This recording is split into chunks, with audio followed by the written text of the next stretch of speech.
Assalamualaikum warahmatullahi wabarakatuh. Halo Sobat Sehat RSSA, selamat datang di acara OSKAP, obrolan seputar kesehatan kita bersama di studio PKRS RSUD Dr. Saiful Anwar Provinsi Jawa Timur.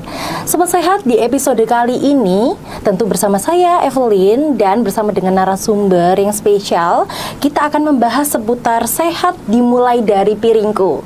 Nah, tentu ini kita mengangkat tema ini karena dalam rangka Hari Gizi Nasional yang ke-66. Nah, sebetulnya apa aja sih yang mau kita bahas? Nah, tentu di sini bersama dengan narasumber, beliau adalah Mbak Yuka Felicia, Sarjana Gizi dari Instalasi Gizi. Selamat datang, Mbak. Selamat datang, Mbak Evelyn. Pagi, sehat Mbak Yuka? Alhamdulillah sehat. Alhamdulillah. Sehat juga saya, tapi agak batuk-batuk sedikit, Sobat Sehat. Musim ya, Mbak. Semoga kita sehat selalu ya, Mbak ya. Gitu.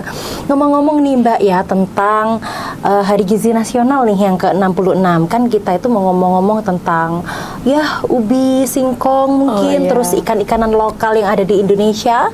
Apalagi pemerintah juga gencar-gencarnya mengangkat tema ini gitu ya, Mbak ya, dalam rangka Indonesia Emas 2045. Nah, sebetulnya bicara soal ini, pangan yang ada di Indonesia itu apa aja, Mbak, mungkin?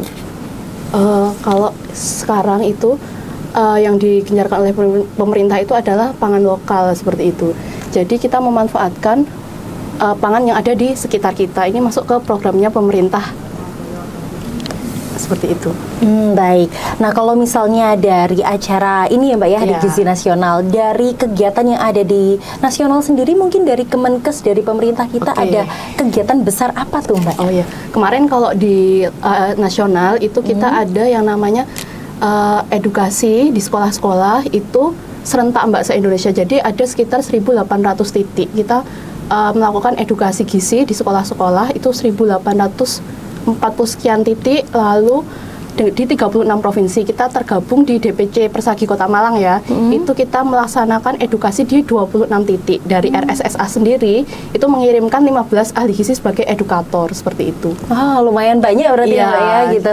Nah, itu sekolahnya apa memang berjenjang mulai dari SD, SMP, SMA, SMK mungkin atau? Kalau di nasional itu dari SD, SMP, SMA, SMK seperti itu. Kalau di Kota Malang kemarin itu lebih ke SD dan SMP titiknya seperti itu. Gitu. Jadi memang digencarkannya di usia tersebut gitu ya, gitu. Kalau dari instalasi gizi sendiri nih, Mbak, mungkin ada kegiatan apa sih yang selama ini ada? Kalau di instalasi gizi sendiri kita dari menyambut HGN tuh kita sudah ada acara-acara seperti kita membuat lombanya ada lomba media edukasi seperti itu. Lalu ada lomba rancangan inovasi. Lalu ada kita bikin untuk memeriahkan sosmed ya, Mbak. Untuk memeriahkan sosmed itu kita bikin yang namanya foto. Jadi foto dengan caption yang menarik, kita buatkan foto booth untuk semua karyawan instalasi gizi bisa foto di situ, diupload ke sosmed supaya memeriahkan Hari Gizi Nasional. Seperti itu. Oh, berarti lomba internal tapi lomba boleh diikuti oleh pegawai instalasi gizi lombanya ya. Kalau yang inovasi dan media edukasi tadi untuk ahli gizi, tapi kalau yang foto itu kan di gizi kan ada yang di penyelenggaraan makanan juga ya, itu boleh ikut lomba foto seperti itu.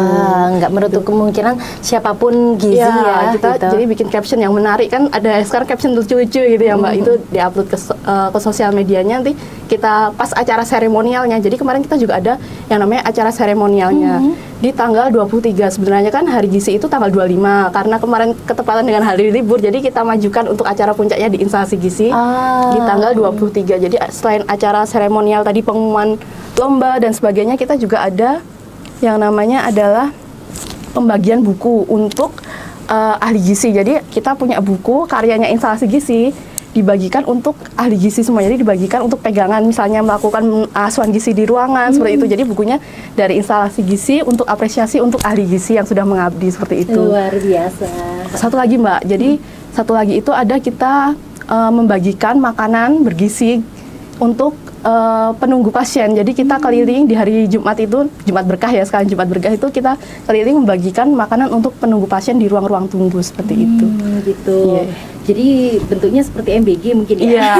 Jadi salah satu program mendukung program pemerintah dari instalasi gizi. Tapi untuk penunggu ya, bukan untuk anak sekolah ya. Betul, untuk penunggu bedanya gitu ya, Sobat Sehat ya. Luar biasa banget dari instalasi gizi ya. Terus ini Mbak, apa hubungannya dengan Indonesia mengejarkan program generasi emas di tahun 2045 dengan pangan atau gizi yang kita makan selama ini gitu? Ya, jadi hubungannya itu linear sekali Mbak. Jadi otak manusia itu 80% berkembangnya tuh di usia dini. Jadi sampai usia 2 tahun itu apabila anak ini mengalami yang namanya gizi yang kurang, jadi sel-sel otaknya itu tidak bisa berkembang secara maksimal. Nah, anak-anak yang kekurangan gizi atau mungkin stunting, nanti saat dewasa itu produktivitas rata-ratanya bisa 20% lebih rendah daripada yang gizinya baik, seperti itu. Dan IQ-nya juga bisa sampai selisih 15 poin seperti itu.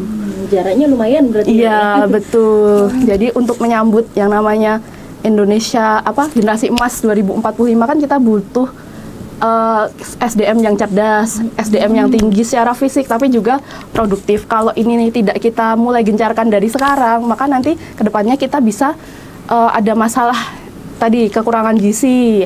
Habis itu kita juga selain kekurangan gizi kita juga akan menghadapi masalah yang namanya gizi lebih. Jadi nggak bisa gizi kurang tapi juga gizi lebih. Jadi kita mulai kampanye seperti itu untuk menyambut. Kekurangan juga nggak baik, kelebihan pun juga nggak baik gitu ya Mbak Yuka ya. Betul. Nah kalau ini Mbak, kan kita mendukung program pemerintah 2045 generasi emas. Kenapa kok pemerintah itu mengencarkan pangan lokal di tahun ini? Mungkin salah satunya dengan cara program EBG juga dengan anak sekolah. Iya betul. Tapi kan padahal sekarang itu teknologi sudah maju, terus pangan juga banyak yang impor juga. Nah itu kenapa kita fokusnya ke pangan lokal? Oke, sebenarnya kita mulai dulu dari pangan lokal itu yang seperti apa sih? Seperti itu ya Mbak. Jadi pangan lokal itu pangan yang dihasilkan di daerah sendiri. Jadi tidak perlu perjalanan jauh, tidak perlu rantai dingin di penyimpangan dingin itu terlalu lama seperti itu. Misalnya kan kita ini kebetulan di sekitar Malang ini ya, sumber dayanya ini melimpah ya, sumber daya alamnya. Misalnya kita punya kalau buah jeruk dari Poncokusumo dan sebagainya, daun kayak gitu. Terus habis itu sayur-sayuran juga melimpah ya Mbak di Poncokusumo maupun di Bumi Aji seperti itu. Terus aksesibilitasnya itu tinggi, jadi ada tersedia di sekitar kita seperti itu. Selanjutnya pangan lokal itu yang berasal langsung dari hasil pertanian, peternakan, lalu perikanan yang ada di sekitar kita. Selain itu juga harus sudah sesuai dengan kebiasaan makan masyarakat setempat. Jadi tubuh kita ini sebenarnya didesain ini sudah menyesuaikan dengan apa yang tumbuh di sekitar kita seperti itu. Jadi bukan berarti kita kalau mau memenuhi gizi kita harus beli pangan yang impor betul, gitu ya. Jadi kenapa dikembangkannya tadi kan sudah ya apa itu pangan lokal. Sekarang kenapa sih pemerintah ini kok gencar-gencarnya sih? Bahkan makan bergizi gratis pun kita menyerapnya UMKM terus masyarakat sekitar ya seperti itu. Kenapa? Karena yang pertama adalah mendukung kemandirian pangan daerah setempat seperti itu. Lalu perekonomian lokal kan naik ya Mbak. Terus harganya juga lebih murah kalau diambil dari sekitar, seperti bukan yang impor dan sebagainya. Terus lebih segar, minim proses. Terus kaya akan gizi penting yang dibutuhkan oleh tubuh. Kita juga nggak ingin ya sekarang tuh masyarakat tuh cenderung pola makannya tuh seperti ke barat-baratan, niru-niru kayak gitu. Jadi kita edukasi supaya pangan lokal itu nggak kalah kok dari pangan impor. Jadi nggak harus mahal seperti itu, pangan yang sehat itu. Terus gimana nih pendapatnya Mbak Yuka ya sebagai ahli gizi gitu ya Mbak ya? Banyak orang yang bilang kalau misalnya produk yang impor seperti ikan salmon aja contohnya gitu ya, gizinya banyak nih kandungannya kita terutama untuk bayi ya, gitu ya, kita harus makan ini nih supaya gini gitu. Nah tapi sedangkan kalau di sini carinya sulit gitu ya di Indonesia, mungkin ada relatif mahal gitu. Mungkin seperti perbandingannya dengan ikan lele atau ikan kembung itu bagaimana? Kalau memang kalau di fase MPASI kan ada yang istilahnya FOMO ya Mbak, jadi keren gitu, makanya MPASI-nya pakai salmon seperti itu. Padahal fun fact-nya nilai gizi dari ikan kembung itu omega 3-nya itu lebih tinggi dari ikan salmon per 100 gramnya. Jadi ikan kembung yang biasa ada di sekitar kita di pasar, bahkan kalau di warteg-warteg pun ada ya ikan kembung seperti itu. Jadi itu omega 3-nya, untuk omega 3 itu penting untuk kecerdasan otak, itu lebih tinggi dari ikan salmon. Kalau untuk lele sendiri, lele itu unggulnya dari salmon adalah dia lebih rendah lemak jenuhnya. Jadi lemak jenuhnya lebih rendah, terus kandungan vitamin B kompleksnya tinggi. Jadi untuk imunitas juga bagus seperti itu. Jadi pangan lokal kita itu sebenarnya tidak kalah dengan impor seperti itu. Dan harus kita pinter-pinternya kita mengolah aja. Iya sebenarnya betul, gitu ya. Selain itu harganya lebih terjangkau. Bayangkan ikan kembung Mbak sama salmon per Iya. kilonya sudah Jauh berkali-kali banget lipat. harganya Betul. ya. Dan apalagi ikan kembung, lele dan lain-lainnya itu lebih gampang dicarinya. Iya, di pasar manapun ada. pasti ada gitu ya Sobat Sehat. Betul ya. sekali. Gitu. Nah, terus kalau ini Mbak dari Sobat Sehat bertanya nih, kalau makanan itu apakah memang harus yang direbus semua buat mencapai gizi seimbang itu? Sebenarnya gizi seimbang itu kan keberagaman Mbak. Jadi nggak jadi sekali memang boleh ya diizinkan, kan pengolahan kan tekniknya banyak. Cuma ya kalau goreng semua pastinya dengan pemanasan tinggi dan sebagainya nutrisinya akan berkurang banyak ya. Jadi pengolahannya pun harus beraneka ragam. Sebenarnya kan goreng pemanasan dengan tinggi itu bukan kayak identitas di Indonesia, kan banyaknya makanya mah rebus-rebusan ya di Indonesia, seperti pecel kan, kukus-kukus kayak gitu, pepes, bukan yang ikan yang digoreng dengan suhu tinggi dan sebagainya. Jadi lebih ke pengolahannya pun pengolahan zaman dulu kayak gitu kan, lokal itu baik juga seperti itu, kukus gitu. Gitu. Jadi kita juga bisa menyesuaikan dari situ. Betul, juga jadi ya. nggak semuanya digoreng. Misalnya sudah ada satu aja makanan yang digoreng, mungkin lainnya bisa menyesuaikan. Atau sekarang daripada misalnya kita masak sup ya Mbak, ini lebih ringkas dan juga lebih hemat tenaga ya, daripada ayamnya digoreng. Bisa kok ayamnya itu dimasukkan langsung ke supnya. Sekalian Iya gitu ya. betul, Ada protein betul. juga, Jadi ada sudah include di sayur supnya seperti itu ayam, daripada misah ayamnya digoreng gitu. Jadi salah satu tipsnya Tips, seperti itu ya, iya. Sobat Sehat ya gitu. Jadi sebetulnya kalau antara proporsi Mbak nih, contoh tadi kan sudah digabung nih makanannya ya. Kalau dari segi karbohidratnya sendiri gimana nih Mbak? Oke. Kalau orang Indonesia kan kalau nggak belum makan makan nasi nasi, nggak kenyang gitu ya betul. istilahnya ya. Betul. Kalau untuk karbohidrat sendiri sebenarnya tadi kuncinya dari gizi seimbang itu adalah keberagaman. Jadi sumber karbohidrat pun sebenarnya nggak cuma nasi. Kita punya ubi-ubian, singkong dan sebagainya, itu ternyata seratnya itu lebih tinggi, jadi lebih mudah mengenyangkan. Indeks glikemiknya pun beberapa itu lebih rendah dari gula seperti itu. Kalau yang berwarna seperti ubi ungu, antioksidannya itu juga tinggi seperti itu. Gitu. Contoh tadi Mbak Yuka bilang kalau di sup gitu ya, Iya. bisa ditambahkan kentang mungkin. Boleh, jadi Termasuk nanti nasinya bisa dikurangi pakainya makan pokoknya kentang, seperti itu bisa Mbak, itu namanya keanekaragaman seperti Oke, itu. jadi itu bisa dibilang gizi seimbang itu dari Iya. situ. Bukan berarti gizi seimbang itu harus nasi yang banyak, harus Banyak. yang selalu mengenyangkan gitu ya Mbak. Kan, ya? jadi kita ada yang namanya kampanyenya isi piringku ya Mbak, tadi seperti yang disebutkan. Jadi isi piringku itu kita membayangkan satu piring itu dibagi dua, jadi setengahnya isinya sayuran dan juga buah, setengahnya lagi isinya adalah makanan pokok dan lauk pauk. Yang setengahnya tadi, yang sayuran dan buah, proporsi sayur itu 2/3, lalu sepertiganya porsi buah. Yang makanan pokok, 2/3-nya makanan pokok, dan sepertiganya lauk pauk tadi. Nah, kalau untuk anak-anak dalam masa pertumbuhan ini, protein hewani itu yang penting seperti itu. Mungkin bisa dilebih banyakkan yang itu, Protein hewani, iya, protein seperti hewani, itu. betul. Apalagi gampang juga kok dicarinya ya. Iya, di sekitar Gitu. kita. Jadi memang gizi ini bukan soal kenyang aja, tapi investasi ya Mbak ya, jangka Betul, panjang gitu ya. betul. Jadi istilahnya itu hardware ya Mbak di otak. Jadi kalau sebagus apapun kurikulumnya, kita kurikulum yang diberikan bagus, tapi hardware-nya atau otaknya ini nggak maksimal pertumbuhannya, pasca transfer ilmunya itu akan juga nggak maksimal seperti itu. Nah, kalau dari ini Mbak, makna slogannya dari Kemenkes gitu ya, Iya. sehat dimulai dari piringku, itu apa termasuk yang isi piringku? Iya tadi itu? betul. Jadi kita membudayakan dulu biasanya setengah itu porsi nasi ya kalau kita ngambil. Nah, itu kita sekarang bagi setengah itu tadi 2/3 setengah itu ada porsi sayur dan juga buah, setengah lagi makanan pokok dan juga lauk pauk. Tadi yang tadi sudah saya jelaskan ya Mbak, 2/3-nya sayur, sepertiganya buah, lalu 2/3-nya makan pokok, dan juga sepertiganya lauk pauk seperti itu. Gitu. Jadi memang kita harus mencukupi kebutuhan gizi kita setiap kali makan kan ya Mbak ya? Iya, setiap kali makan Gitu. seperti itu. Nah, kalau dari ini Mbak, kebutuhan intervensi gizi sendiri untuk mendukung program Generasi Emas Mas 2045. Ya, Oke. betul. Jadi ada yang namanya gizi itu masa kritisnya di 1000 hari pertama kehidupan. Itu dimulai dari masa kehamilan dan juga sampai tadi 2 tahun, karena tadi perkembangan otak kan 80% tuh sampai di usia dini, yaitu 2 tahun seperti itu. Tapi sekarang perlu ditambah lagi nih untuk memutus rantai stunting atau kurang gizi itu dari sebelum kehamilan. Jadi dari remaja putri Mbak. Jadi remaja putri kan sekarang pola makannya mungkin diet dan sebagainya, pola makannya yang tidak tepat, ini kan bisa memicu yang namanya anemia.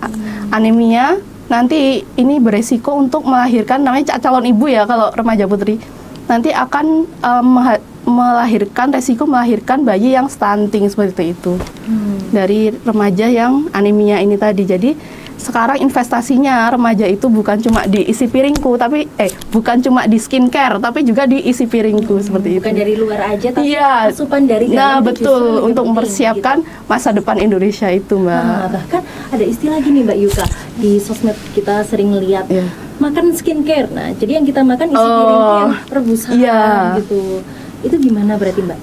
Sebenarnya direbus itu baik, Mbak. Kan sumber lemak itu nggak harus digoreng. Jadi kita bisa lemak yang istilahnya lemak yang sehat ya.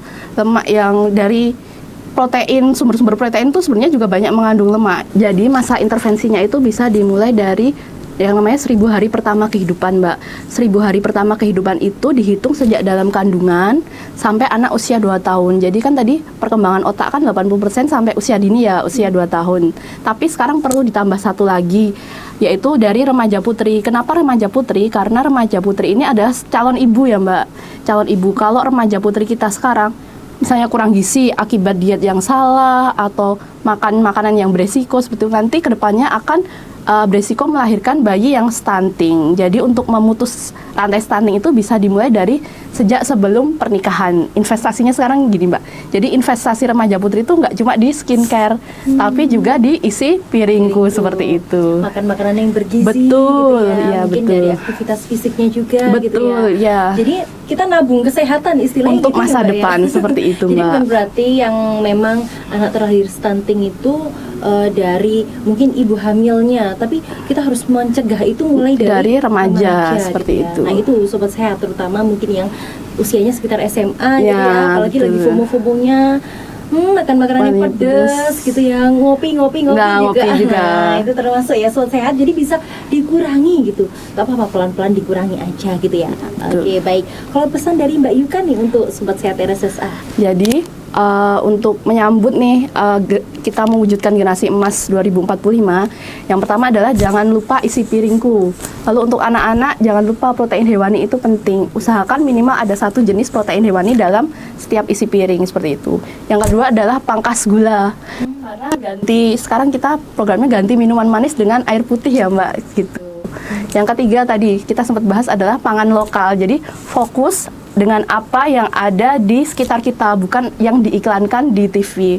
Mari kita jemput 2045 dengan generasi yang lebih cerdas, lebih tinggi, dan juga tentunya lebih sehat seperti itu. Luar biasa sekali Mbak Yuka. Jadi memang kita harus mendukung program dari pemerintah, salah satunya dengan menjaga kesehatan diri kita sendiri gitu ya. Ya, betul. Baik, terima kasih Sobat Sehat. Itu tadi informasi yang disampaikan oleh Mbak Yuka Felicia, Sarjana Gizi dari Instalasi Gizi. Dan semoga kita semuanya sehat selalu. Semoga Mbak Yuka sehat selalu ya. Amin, terima kasih Mbak Next time kita Evelyn. bertemu membahas mungkin tentang gizi yang lainnya, boleh ya? Oke, siap Mbak. Baik, terima kasih Sobat Sehat. Dan itu tadi, sampai ketemu di episode berikutnya. Wassalamualaikum warahmatullahi wabarakatuh.